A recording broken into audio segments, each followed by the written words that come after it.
കേന്ദ്രത്തിലെ മോദി സർക്കാർ ഇപ്പോൾ ഭരണം തുടരുന്നത് രണ്ട് പ്രധാന പാർട്ടികളുടെ പിന്തുണയോടുകൂടിയാണ്. ഒന്ന് ചന്ദ്രബാബു നായിഡുവിന്റെ പാർട്ടിയും മറ്റൊന്ന് നിതീഷ് കുമാറിന്റെ പാർട്ടിയും. അവസാന നിമിഷമാണ് നിതീഷ് കുമാർ മോദിക്ക് പിന്തുണ പ്രഖ്യാപിക്കുകയും അങ്ങനെ മോദി സർക്കാർ അധികാരത്തിലെത്തുകയും ചെയ്തത്. ഇപ്പോൾ ബീഹാറിൽ നിന്ന് നിതീഷ് കുമാറിനെ കേന്ദ്രത്തിലേക്ക് ദില്ലിയിലേക്ക് കൊണ്ടുവന്നിരിക്കുകയാണ് നരേന്ദ്രമോദി. ബീഹാറിൽ തീർത്തും നിതീഷ് കുമാർ അപ്രസക്തമാകുന്ന ഒരു കാഴ്ച അവിടെ നിന്നും കാണുന്നുണ്ട്. എന്നാൽ ഇപ്പോൾ മോദിക്ക് തന്നെ ഇത് തലവേദനയായി മാറുകയാണ്. അതായത് ചില ഡിമാൻഡുകളുമായി നിതീഷ് കുമാറും അദ്ദേഹവുമായി അടുത്ത ആളുകളും മോദിക്ക് മുന്നിലേക്കും BJPക്ക് മുന്നിലേക്കും എത്തിയിരിക്കുകയാണ്. തങ്ങളുടെ അവസരം പരമാവധി പ്രയോജനപ്പെടുത്താനുള്ള ചില നീക്കമാണ് നടത്തുന്നത് എന്ന വിവരമാണ് പുറത്തേക്ക് വരുന്നത്. നിതീഷ് കുമാറിന് ഉപപ്രധാനമന്ത്രി പദം നൽകണമെന്നാണ് JDU MLA-മാരിൽ ചിലർ ഇപ്പോൾ ആവശ്യപ്പെട്ടിരിക്കുന്നത്.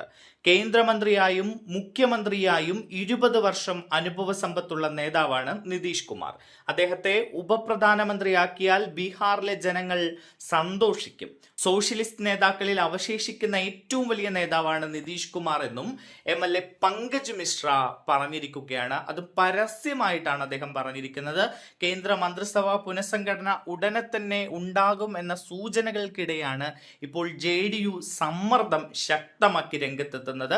ഇത് BJPയെയും നരേന്ദ്രമോദിയെയും അല്പം പ്രതിരോധത്തിലാക്കിയിട്ടുണ്ട് എന്ന റിപ്പോർട്ട് കൂടി പുറത്തേക്ക് വരുന്നുണ്ട്. നിതീഷ് കുമാറിനെ ഉപപ്രധാനമന്ത്രി ആക്കണമെന്ന് RJDയും ആവശ്യപ്പെട്ടിരിക്കുന്നു എന്ന വാർത്ത പുറത്തേക്ക് വരുന്നുണ്ട്. RJD നേതാവ് മുകേഷ് റോഷനാണ് നിതീഷിന് വേണ്ടി പരസ്യമായി രംഗത്തെത്തിയത്. നിതീഷ് കുമാറിന് കേന്ദ്ര സർക്കാരിൽ കാര്യമായ ഉത്തരവാദിത്തങ്ങൾ നൽകണമെന്ന് അദ്ദേഹം ആവശ്യപ്പെട്ടിരിക്കുകയാണ്. കൃഷി, റെയിൽവേ തുടങ്ങിയ പ്രധാന വകുപ്പുകൾ നൽകി അദ്ദേഹത്തെ ഉപപ്രധാനമന്ത്രിയായി നിയമിക്കണമെന്നും അദ്ദേഹം ആവശ്യപ്പെട്ടിരിക്കുകയാണ്. ബീഹാർ മുഖ്യമന്ത്രി സ്ഥാനമൊഴിഞ്ഞ് നിതീഷ് ഇപ്പോൾ രാജ്യസഭ അംഗമാണ്. നരേന്ദ്രമോദി സർക്കാരിൽ മന്ത്രിസഭാ വികസനം സംബന്ധിച്ച അഭ്യൂഹങ്ങൾ നിലനിൽക്കുന്ന സാഹചര്യത്തിലാണ് ഇപ്പോൾ നിതീഷ് കുമാറിന് വേണ്ടി ചില നേതാക്കൾ ഇങ്ങനെ പരസ്യമായി രംഗത്ത് വരുന്നത്. അങ്ങനെ നിതീഷ് കുമാർ ചരടുവലി തുടങ്ങിക്കഴിഞ്ഞിരിക്കുകയാണ്. അങ്ങനെ ഒരുപക്ഷെ ഉപപ്രധാനമന്ത്രി സ്ഥാനം നിതീഷ് കുമാറിന് ലഭിച്ചില്ലെങ്കിൽ നിതീഷ് കുമാർ എന്ത് തീരുമാനം എടുക്കുമെന്നതും ഒരു ചോദ്യമാണ്.